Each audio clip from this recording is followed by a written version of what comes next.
Mga kapatid, isa na nga sa pinakasikat na card at lock game ang Bingo! Pero paano nga ba ito nagsimula?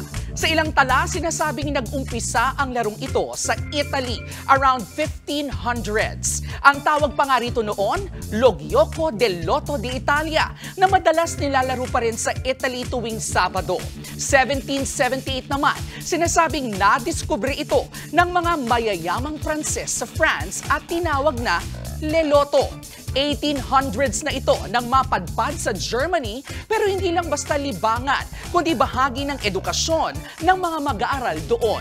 Nagagamit kasi ang laro for spelling, math at maging sa history. In fairness, no? 1928 na yan nang makarating sa Amerika at dito, Bino ang itinawag sa laro. Dahil yan sa mga ginagamit na beans na pangtanto sa mga nabobolang numero. Sunod na taon, pinalitan po ng toy salesman na si Ed Lowe ang tawag sa laro nang may marinig siyang namaling sigaw ng isang player. Imbis na Bino, abay Bingo ang nasigaw ng nanalong ate. Kaya mula noon, kahit saan sa mundo, nalalaro na ang Bingo.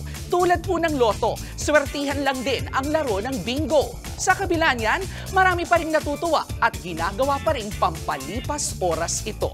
Mga kapatid, sa buhay, huwag po nating iasa sa swerte ang ating tagumpay. Wala pa rin pong makatatalo sa sipag, tiyaga at pusong determinado. And always remember, ang K-alaman ay K-yamanan. K-okay!